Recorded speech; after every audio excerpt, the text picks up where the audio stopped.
and good day. My name is Jürgen Steinmetz from eTurboNews, and this is a breaking news update. For more news updates and shows, please go to youtube.com/travel news group. youtube.com/travel news group. Here's our update.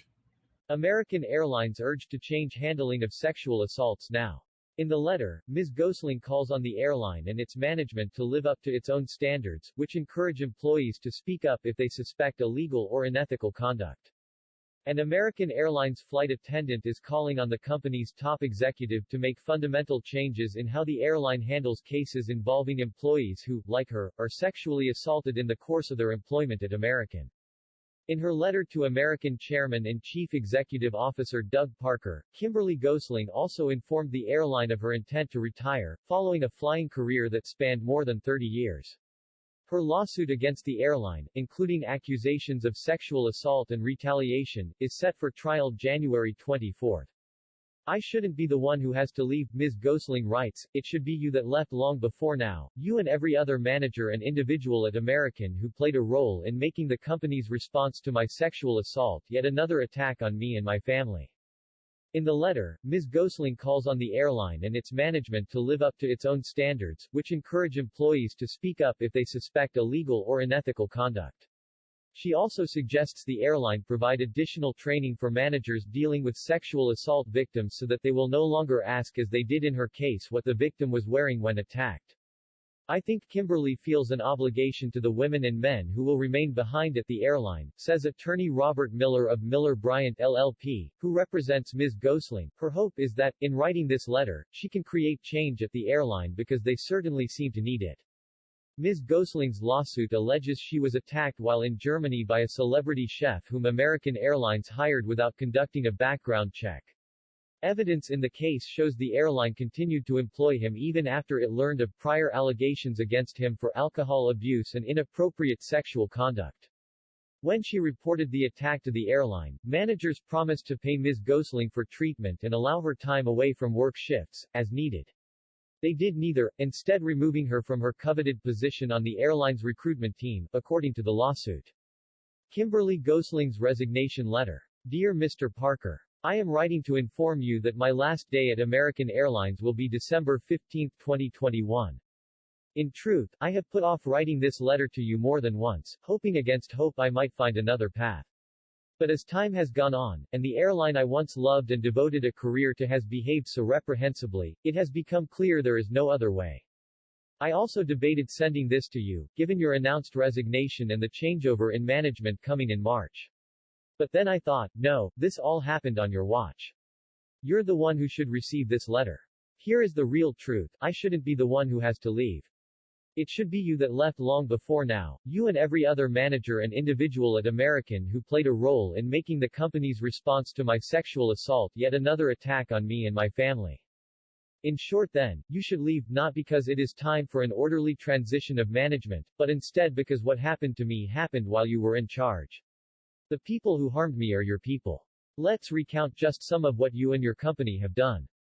You promised to pay for my treatment after the assault. You did not. You promised time away for treatment. I did not get it. You pledged not to retaliate. Retaliation does not begin to describe the horror that you have put me through. If that is not enough, at my deposition, your airline's own lawyer asked what finger my attacker used in violating me and how far he inserted it. She asked me this multiple times. You should be ashamed. But I believe you feel no shame nor, somehow, any responsibility for having hired the man who attacked me.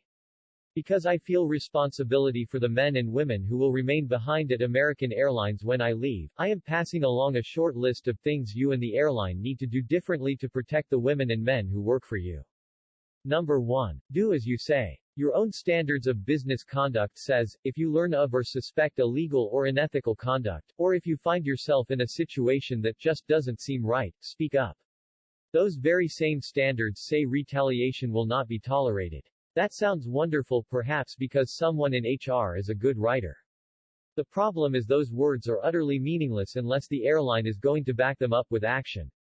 As I learned in my own case, that action never came. In fact, the only actions I witnessed were aimed at ignoring these standards and in violating and victimizing me again. Number 2. Get your managers some training. Given the standards above and what I witnessed, I can only assume that many of your managers have not received proper training or instruction on how to treat employees, especially those who are victims of sexual assault. If you have not already provided such training, please do so immediately. If you have provided the training, ask yourself, where did we go wrong? In what part of our training did it say it was okay to ask a sexual assault victim what she was wearing when the attack happened? This is what one of your own HR managers asked me. Number 3. Put the frontline people first. When someone flies American Airlines, they don't see your face, Mr. Parker, they see mine. They see the faces of all of my flight deck and cabin crew members. They see ticket agents, baggage handlers, maintenance team members and all the other thousands of people it takes to run an airline. They don't see you or the board or anyone in the C-suite. Those on the front line matter. We are the faces and voices and helping hands who work for your passengers, my passengers, every single day. If American succeeds, it is because of us. When one of the front line steps forward with a complaint, you should listen. Not ignore them, as you did me. Not attack them, as you did me. Not retaliate against them, as you did me. I have very little faith you will listen to, let alone adopt and act on, any of these points. But I feel obligated to say them aloud and share them where possible because my failure to do so would amount to an endorsement of how you have run my airline. And I will not under any circumstances do that. Perhaps you could pass along these ideas to incoming CEO Robert Isom. Maybe he is a good listener, or at the very least, a better one. Please take care of my passengers and my colleagues. Please treat them better than you have me. Sincerely, Kimberly Gosling.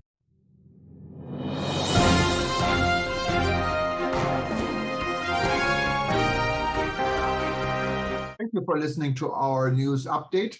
There's more on youtube.com/travel news group, or you can read us, of course, in going to our news portal at eTurboNews.com or travelnews.online.